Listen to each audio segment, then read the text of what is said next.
This is a lecture from OpenTuition. To benefit from the lecture, you should download the free lecture notes from opentuition.com. Well, all being well, the next two chapters should be relatively straightforward for you, because most of what we're going to be doing in these two chapters is basically stuff we've done before when dealing with CGT for individuals, but now we're simply dealing with capital gains within the area of corporate tax. And there's one basic new component, as we know, and that is when calculating a gain, then indexation allowance will be available to reduce that gain, something which individuals do not get. But the issues, the principles at stake are going to be the same. Effectively, half of this chapter is new. The first half is stuff we've done before. You'll see, I hope, headings that will be familiar to you. Part disposals, for example, there. Chattels, tangible, movable property. And then non-chattel, wasting assets, things like copyrights, for example. Now, all of these are areas that we dealt with back in Chapter 12. So before we go any further, what you need to do is to make sure that you've revised and understood the basic principles of each of these areas. Now, so far as part disposal is concerned, again, as I've said, Chapter 12, you'll find that in Section 4 of Chapter 12, to be precise, page 81 in these notes. So I need you to go back, remind yourself about what the basic issue was. It is reminded here, in point of fact, in the first note that we see, that when a company disposes of a part, but not all of an asset, it is the allowable cost of the part of the asset disposed of that needs to be computed, and that is the same as we saw for individuals. And what it will be doing when you sell a part of an asset originally acquired as a whole, you know the sales proceeds for the bit that you are now selling. What you don't know is how much of the original cost of the entire asset should now be deducted from these proceeds, the proceeds of only a part of that asset now being sold. Well, the answer is a very simple one. We take the cost of the entire asset and multiply it out by what are the current proceeds over the proceeds plus the value remaining. Sale proceeds over sales proceeds plus value remaining. The value of the remaining part of the asset there that you still own. A figure that will be given to you in the exam question. As we said, it's the same calculation as you dealt with when dealing with an individual that we now perform for a company. But once you've got that allowable cost, it is that figure that will be indexed. Now, if you can't quite remember how we dealt with that, go back, as I said, to Chapter 12, Section 4, page 81, and then come back and we'll go very quickly through this example. At least I'll lead you through it anyway. So, if needs be, please now go back and revise the part disposal from Chapter 12. Okay, well, if you now feel confident enough to tackle this, let's have a look at what we've got here in example 1. Calculate the chargeable gain on the disposal of the 2 hectares of land in March 2018. Now, we're told this time that we're dealing with a company, ST Limited, and they owned 10 hectares of land.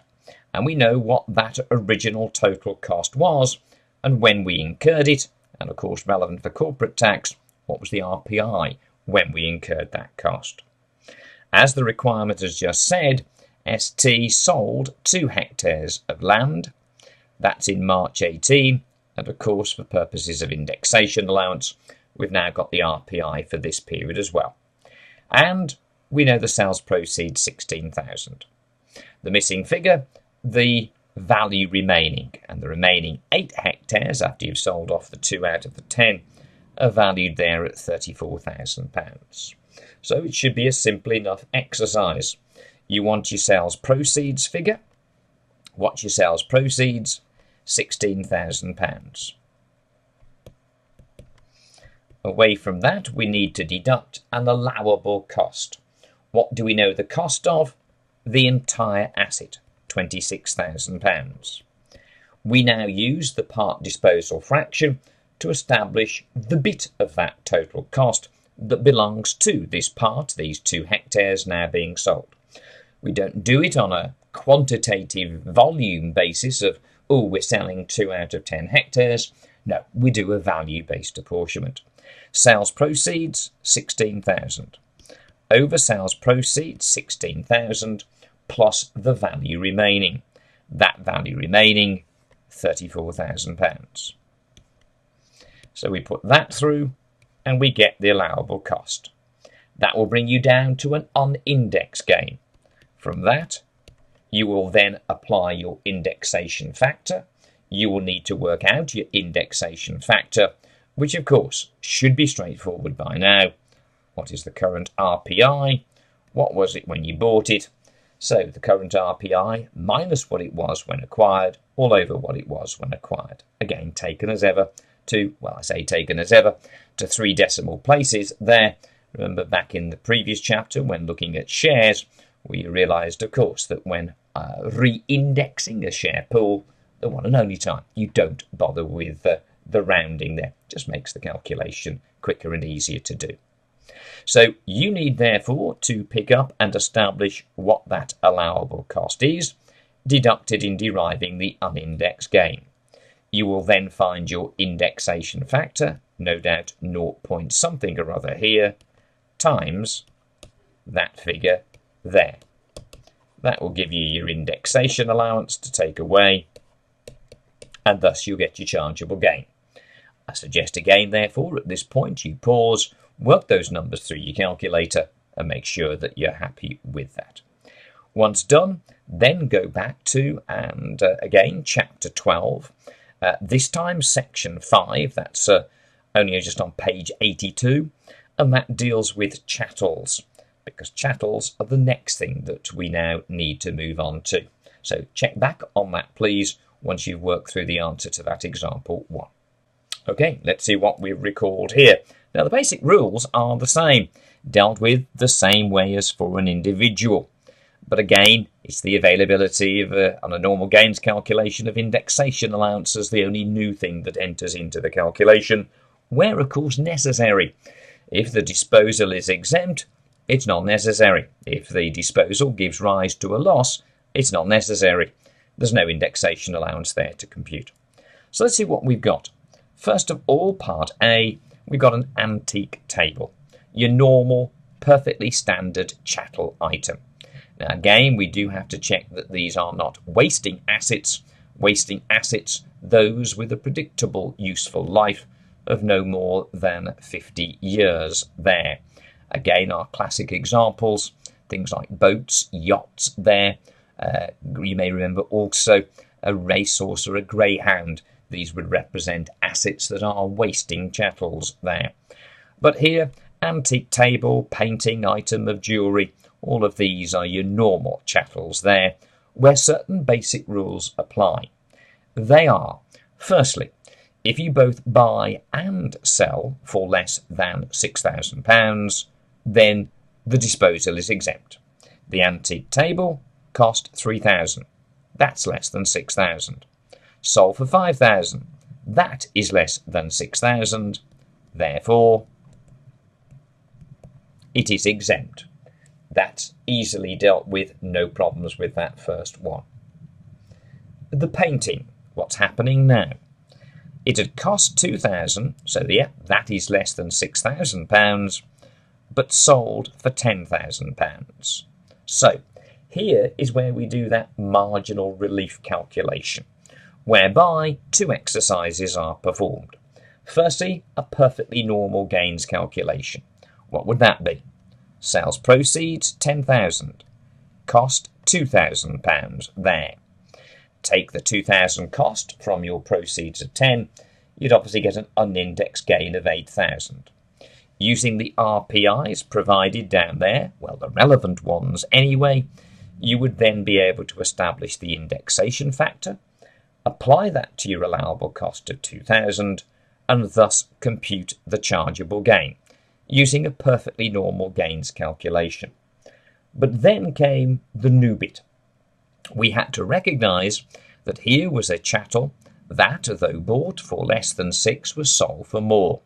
And on that basis, therefore, there was a marginal relief calculation, whereby we computed the maximum gain by taking our gross proceeds of 10,000, over the exemption limit of £6,000 and multiplying by 5/3.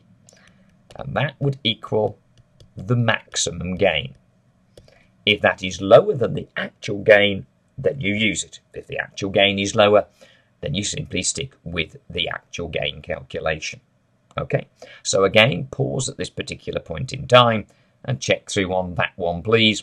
But when you do check through, avoid the answers to Part C and Part D that we will deal with in but a moment's time. Okay, well, hopefully that was successfully performed there by you good selves as well. And now on to C and D. So, again, C, an antique vase, cost £8,000. In August 2002, sold for £3,000. So, this, of course, the reverse of what we saw in Part B. This time we bought for more than £6,000 and sold for less than £6,000. In this situation, in the same way as in the previous part, where we limited the amount of gain that would be chargeable, we'll now limit the amount of allowable loss. But we do it in a single calculation. What we now do, where we have sold as there for less than £6,000, we would deem the gross proceeds to be £6,000. Now remember, we deem the gross proceeds to be £6,000. If there had been selling expenses incurred on that sale, you would still deduct those selling expenses then from those deemed gross proceeds of £6,000. No such selling expenses incurred here, it would appear.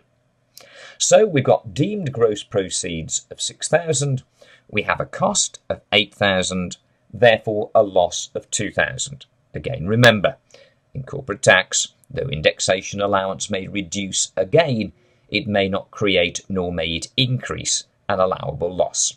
So here the loss will be £2,000. Finally then in this section, a vintage car. Car. Go no further.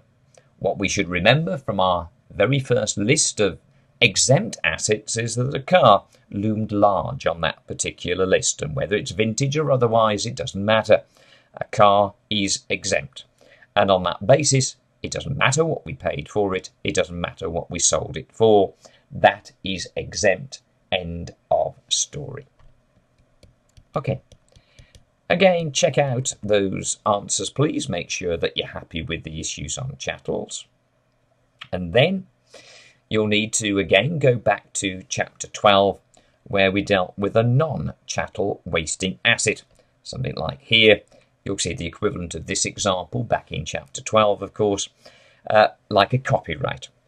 Disposed of this time by a company, again, will be dealt with the same as for individuals. Chapter 12, this time Section 6, this time page 83 to look back at there. And the only difference when we have a gain is that we've got indexation allowance to reduce that gain. So once again, please go back and check out that note in Chapter 12, please. Once you're happy with it, again, come back and rejoin us. Okay, hopefully having now renewed that particular knowledge, this one a little bit more awkward in relation to how it is we calculate the acquisition cost that is now an allowable expense against the sales proceeds, in as much as there's an awkward little equation that needs to be learnt. Again, something that you're not going to try and learn other than in probably the last week before the examination there. Again, you've got to get your basic principles well and truly understood and well practiced before worrying about tiny little points of detail like this one. That is stuff that, again, you only need to retain for a very short period of time, the period that you're in the exam room, basically, there. But again, make sure that before that, in your studies, you cover the key core areas and get an understanding and the ability to how to apply the principles that you have seen. Okay, let's have a little go at this one. The sales proceeds, we've sold for £38,000. So sales proceeds, 38,000. As we said, the problem is establishing cost. We know that the allowable cost incurred was £25,000. But that now has to be reduced. And this is where that weird and wonderful calculation comes in, whereby we look at the top line at the period of ownership of the seller. here Z Limited. Now they bought on the 1st of March 06 and we dispose on the 1st of March 18. So of the useful life of 30 years that had existed when we bought it, we've consumed 12 of those years. So our period of ownership of the seller on the top line over the period of the useful life at the date of acquisition, 30 years, multiplied by. Now, in many circumstances, it might simply be the figure of £25,000, the cost. So how much of that is effectively expended. But here, to make life just a little bit more interesting, we have a residual value, and therefore we have to reduce that original cost by the residual value there. We therefore then work out what the reduction in this cost will be. That then will give you the allowable cost to go into your calculation of your unindexed gain. You will then compute your indexation factor and do your indexation allowance. 0. Well, we know what that is. The indexation factor here is given at 0.436 times whatever that allowable cost was to bring you down to your chargeable gain figure. Thank you very much. Job done. The difficulty here was remembering that equation. But that, again, is something you can do closer to exam date. Okay, again, pause at this point. You work through the answer to that and then check it out, please, with the answer in the back. After that, we then come to what are actually new things. They're not new as regards only being relevant to corporate tax. It's just that we've chosen here the corporate tax section in which to bring these issues in, but they are in fact issues that could pertain to either individuals or to companies within a corporate tax context. But again, finish this, check it out with the answer at the back, and then rejoin us again, please. Okay, well, having basically revised the areas so far within this chapter, and all we've basically done is to add in the involvement of indexation allowance in the calculation of any chargeable gain, now realised by a company, we come to a section that is new to us, though, as I've said, it's relevant to either individuals in CGT or now to companies in corporate tax. We've just chosen this particular chapter in which now to deal with it. And it deals with the unfortunate circumstance, as it may well be, where an asset that is owned either by an individual or, as we say in these examples, by a company, that asset is damaged. Or, even worse, we might think, if we either lose it or it is entirely destroyed. Now, depending on what the asset is, one suspects, of course, that if we have a valuable asset, it may well be an insurance claim that is then made. So, if an asset is damaged and the compensation or insurance money is received as a result, then this will normally be treated as a part disposal of the asset. The cost is calculated using the normal part disposal formula. Now remember, the ridiculous formula of A over A plus B, that, as we've seen quite recently, is sales proceeds over sales proceeds plus value remaining. Now, of course, B, the value remaining, as we have it here, the market value of the remainder at the time of the part disposal there, a figure that again will be given to you. And A, the value of the part disposal, that's your insurance money. That's the amount of insurance money, the compensation that you've received as a result of the damage being done. That's the value of the part disposal. That's your sales proceeds over sales proceeds plus value remaining calculation. Right. So if we receive that insurance money, then either of two things might occur. If the insurance money is not used in restoring the asset, you just think, well, actually, the asset's all right the way that it is. Yeah, it's got a bit of damage, but I've just received that cash. I can think of better things to do with that cash. So you decide, therefore, not to restore the asset, but keep the cash and spend it on something else. If that is the case, then as we've just described here, there is a part disposal, so a normal part disposal arises, with the market value of the part retained equating to the value of the asset in its damaged condition. Again, a figure that will be given to you. Right, let's have a little look at an example here where we've got to calculate the chargeable gain arising on the receipt of the insurance proceeds. So the company bought a painting on the 1st of April 2000 for £10,000. The painting was damaged when it was worth £50,000. After the damage, it was only worth £25,000. On the 1st of July 17, insurance proceeds of £30,000 were received but were not used to restore the painting. Notice it then says assume an indexation factor from April 2000 to July 17. Yeah, the date of disposal that we're dealing with here is going to be treated as the date when the insurance proceeds is received. Its issue here, if the insurance money is fully used, now it's not here, we're taking it out and restoring the asset, the taxpayer can elect to have the proceeds deducted from the cost of the asset for a future calculation, thereby deferring any gain when the insurance is received. Now, we'll see that one separately. It's obviously a question that you might be posing in your heads, and we'll deal with that in but a moment's time. But here, the money is received, a part disposal has taken place. When does the part disposal take place? When the insurance proceeds are received, not necessarily when the damage was done. So that's why the indexation factor there is given through to July. That is the date of disposal that we will use for this purpose. Okay, so how do we do our calculation? Well, simply enough. The sales proceeds going in were your insurance proceeds received. That, there you go, was £30,000. Given that we've kept the money here, we've now got to do our part disposal by working out our allowable cost. So, what was our original cost? £10,000.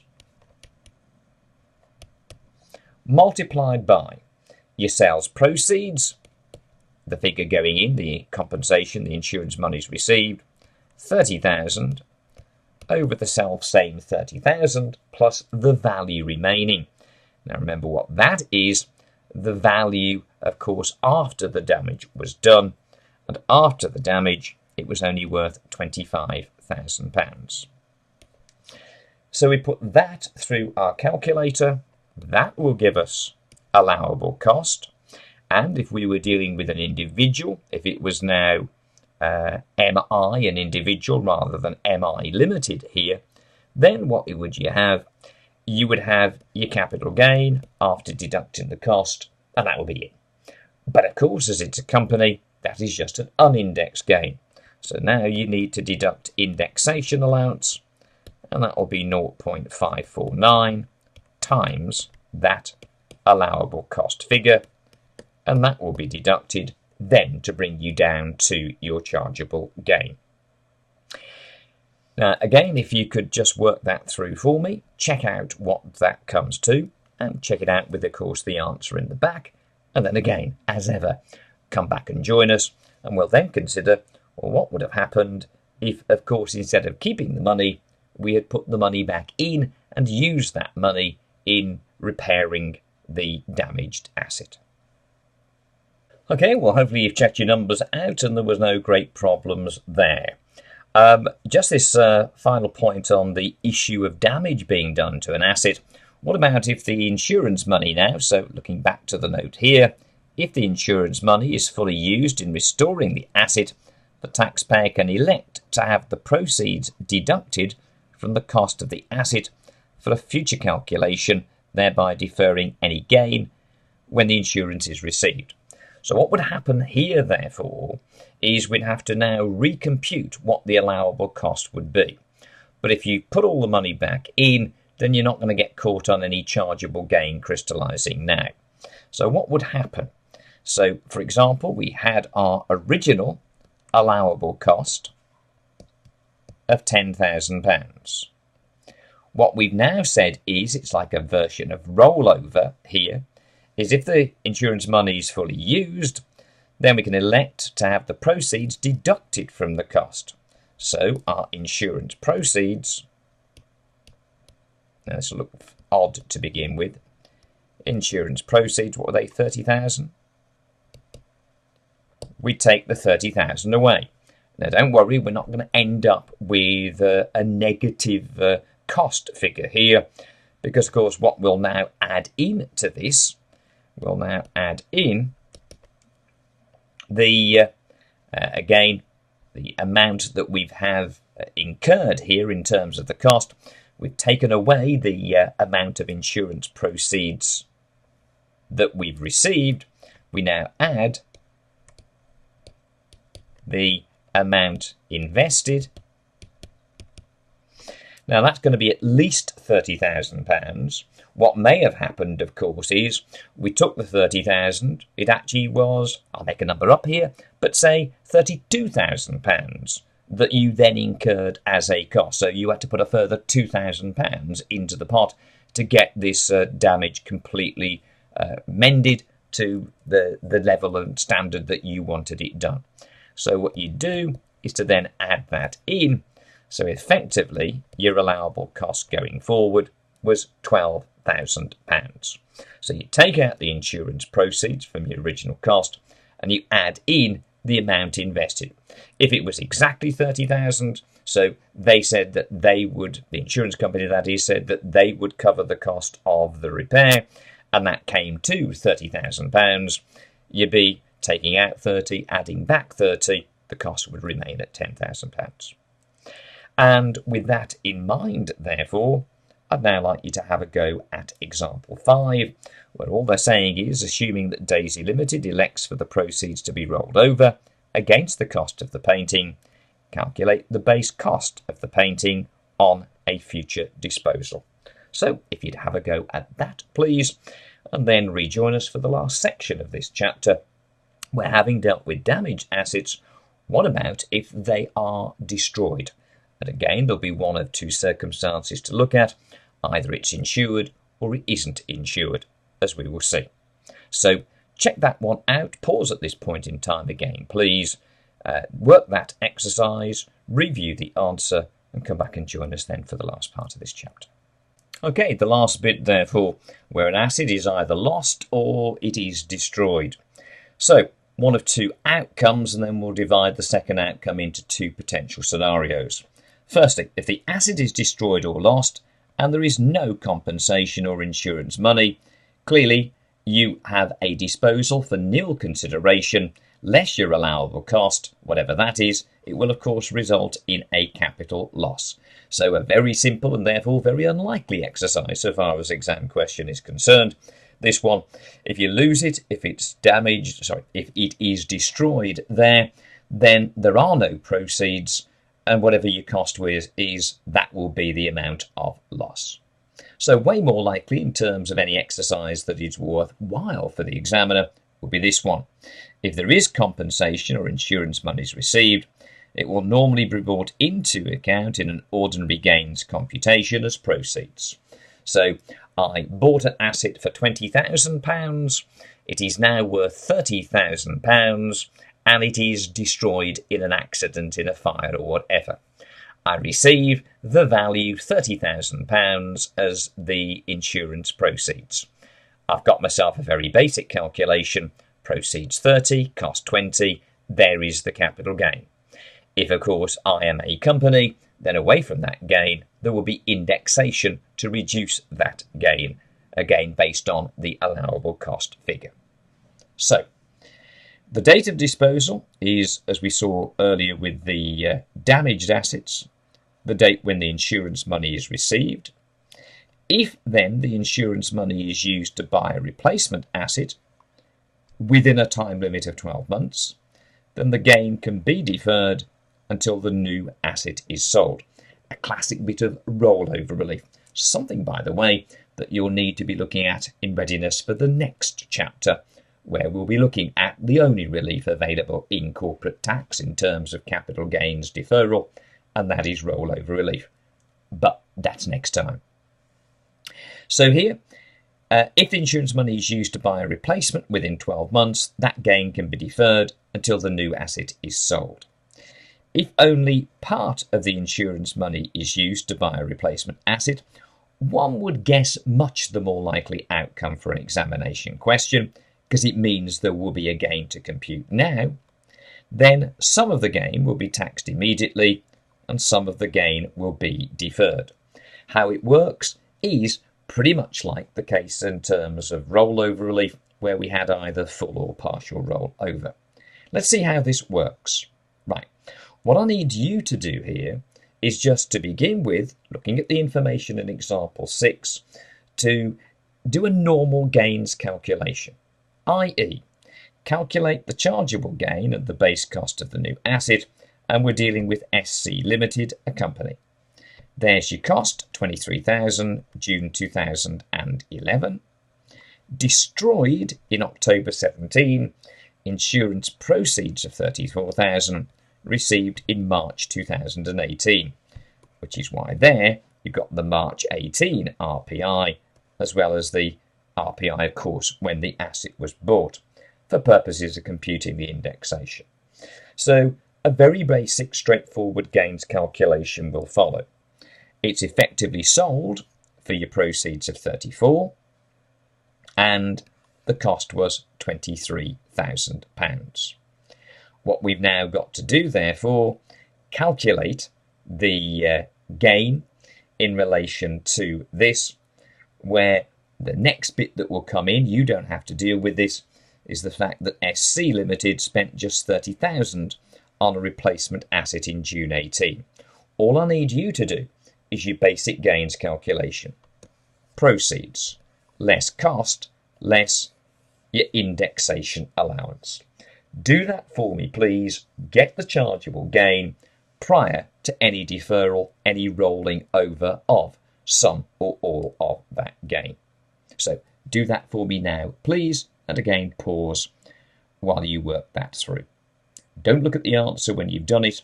I will have that available for you when you come back. Okay, let's see what hopefully we have worked to in the form of a chargeable gain of £5,250. Again, as we said, it's basic enough.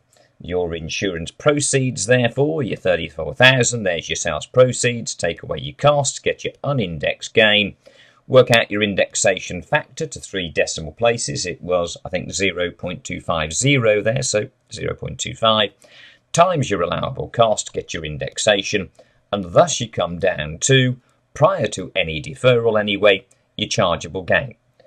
And it's now about how much of that gain may be deferred.